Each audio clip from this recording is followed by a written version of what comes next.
Hi guys, Matt Easton here, Scholar Gladiatoria. What I've got on my shoulder here is, I've shown it in a couple of other videos, is a British late 19th century lead cutter. That is, it is a specially made giant cutlass essentially. It's like an oversized cutlass for cutting bars of lead. This relates to the topic of this video in that a common objection that people come up with in medieval and Renaissance European martial arts is when people do test cutting, whether it's they're cutting bottles or cutting tatami mats or cutting whatever, cardboard tubes, whatever they like. And a lot of people have, over the last decade and a half I suppose, objected on the basis that they see this as an injection of foreign martial art in medieval and European traditional martial arts, and that their argument is often that, oh, you're bringing this in from Japanese sword arts, from cutting tatami mats, and it doesn't belong in European historical fencing. First of all, this is bullshit, okay? We have existing traditions of cutting with swords in European martial arts. What we're, as this lead cutter demonstrates, and in fact there's something called a handkerchief cutter as well, there are a variety of 19th century swords which are used for cutting different types of objects. For numerous reasons. Essentially they were known as sword feats. It was a demonstration of skill. You need to cut differently with different kinds of sword to cut different types of target. So it was a demonstration of skill. It could in some circumstances be used as a demonstration of the quality of the steel or the quality of the sword as well. I'll come on to that in a minute. But essentially they're wrong to raise this objection because we do have this tradition in European martial arts. What we're lacking are sources for there being a tradition of cutting, or test cutting as it's commonly known these days, for there being a tradition of test cutting in medieval and European martial arts in Europe. Now, my argument and my response to that point is that we have actually a lot of information about test cutting from around the world, from various parts of history. I've mentioned the Japanese tradition of cutting tatami mats. Of course, famously, the Japanese also cut prisoners. And potentially green bamboo as well. But there are traditions of cutting absolutely well documented in Japan, and they've continued to the modern day. These were essentially, as my understanding of it goes, into two different motives, or sort of motivations, reasons for doing this cutting. One type was to test the blade. It was to demonstrate that the blade was able to cut through a certain type of target and survive without damage. The other type of cutting, which it can be very, very different, you could be cutting a completely different type of target in completely different ways, is to demonstrate skill.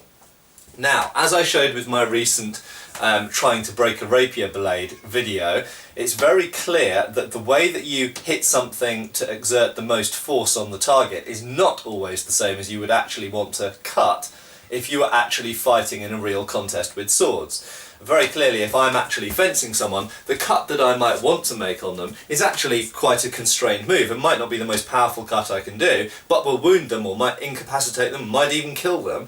If I can get that in, then clearly I'm not going to go for a huge great swing that doesn't stand any chance of hitting. Okay, so there's many different ways you might cut depending on whether you want to test the sword or just have the biggest possible effect on the target, or whether you just simply demonstrating your skill with a sword. So, as I've mentioned, there are many very well documented cutting traditions from around the world. We've got Japan, we've already mentioned. If you look at the Middle East, sort of Persia, and perhaps Turkey to some extent, we know that there were tests done on swords to test their quality, cutting into lumps of clay, and there's also some suggestion that there were cutting feats that were done as a thing of skill as well. We know that in India in the 19th century it's very well documented that there was cutting of various types of fruit and vegetable, including the tradition of tent pegging, in fact, which is actually skewering with the point from a fast moving horse. But they also used to do what was called cutting the lemon, where equally from a fast-moving horse you'd try and slice a lemon placed on sticks essentially, but could sometimes be on the ground as well. If it was on the ground you usually applied the point, if it was on a stick you usually applied the edge. So cutting fruits and vegetables, there was also the mangled wurzel cutting feat. There was cutting of hard-boiled eggs without cracking the outer shell. There was cutting of goats to show that you could behead a goat at one blow. Fairly grim by modern standards, not very nice for the goat, although it's I suppose a fairly quick way to die. And this was done with kukris in Nepal famously, but also done with Afghanistan with chara knives, Afghan Khyber knives, also done with tulwars. So cutting of sheep and goats, both alive and dead versions. Equally, there was in Eastern Europe, we know that there was cutting of piles of clay and columns of clay, equally like there was in the Middle East. And there was cutting of hay bales, things like this, which is quite close, of course, to tatami cutting. So as we go around the world, we can find traditions that are documented of cutting of everything from types of stick and growing things, hay and straw and hay bales and fruit and vegetables, through to animals, dead and alive. And in fact in Britain we know about cutting of bars of lead and various other things, also broom handles, silk handkerchiefs.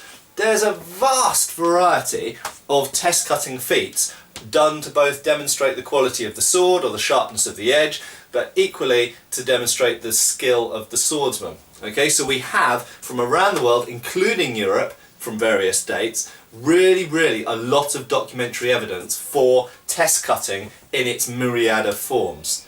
What we're lacking is any detail about the medieval and Renaissance sources and or the medieval and Renaissance examples of test cutting.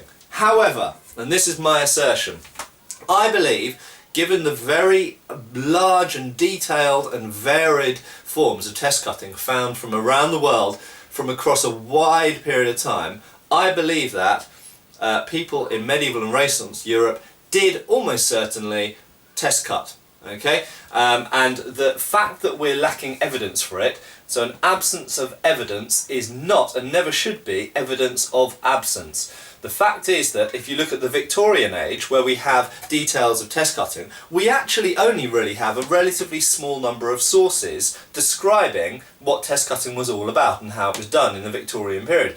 And yet the Victorian period has tens of millions of sources for us to draw upon, and yet only a few of them really tell us about test cutting.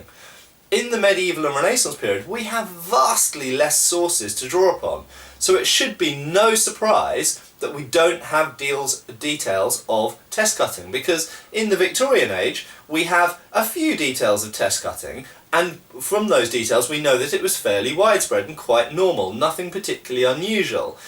And yet we only have a few sources really describing it. So in the medieval age, it should be no surprise whatsoever that we unfortunately don't have any sources describing what they did by way of test cutting. But what we do know is that other places in the world at that time certainly were doing test cutting. So I don't believe it's even plausible that they weren't doing some form of test cutting, either to test the blades or to demonstrate skill amongst the swordsmen, sword feats essentially. I do not believe it's possible that they weren't doing it in medieval Europe. There we go.